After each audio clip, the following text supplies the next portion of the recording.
Motorbike দুর্ঘটনায় মৃত্যু হওয়া ইন্ডিয়ান আর্মিতে কর্মরত যুবকের নিথর দেহ বাড়িতে পৌঁছতেই কান্নায় ভেঙে পড়ল প্রতিবেশী সহ আত্মীয় স্বজন। উল্লেখ্য, শুক্রবার কল্যাণপুর তেলিয়ামুড়া সড়কে মোটরবাইক দুর্ঘটনায় প্রাণ হারায় ইন্ডিয়ান আর্মিতে কর্মরত যুবক অর্জুন তাঁতি।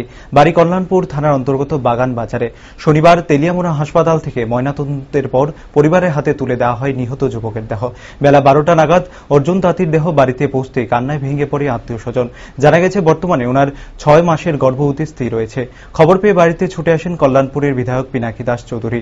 তিনি জানান, 2 থেকে 3 বছর আগে তিনি ইন্ডিয়ান আর্মিতে যোগদান করেছিলেন এবং সম্প্রতি তিনি কর্মস্থল থেকে ছুটি নিয়ে বাড়িতে বেড়াতে এসেছিলেন।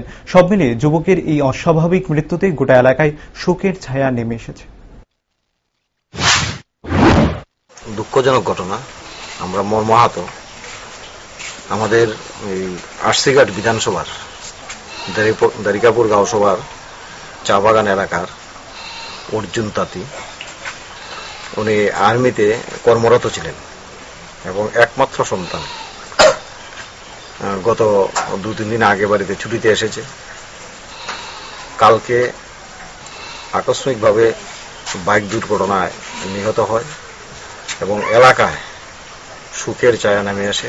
আমরা অত্যন্ত মর্মাহত, কারণ সবেমাত্র 3-4 বছর হয়েছে চাকরিতে নিযুক্তি হয়েছে এবং অত্যন্ত ভালো ছেলে ছিল, কিন্তু ভাগ্যের পরিহাস আজকে সে আকস্মিকভাবে অ্যাক্সিডেন্ট হয়ে মৃত্যুবরণ করে।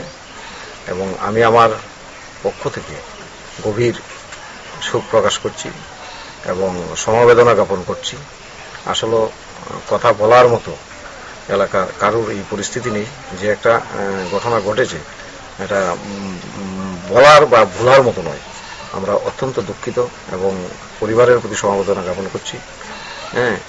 এবং এলাকার প্রত্যেকটা মানুষ, এই চা বাগান, দারিকাপুর, বাগান বাজার, প্রত্যেকটা মানুষ সেখানে জড়ো হয়েছে সমবেদনা জানানোর জন্য। আমরা অত্যন্ত এটার জন্য গভীর শোকাহত এবং দুঃখজনক ঘটনা, এই আমার বক্তব্য।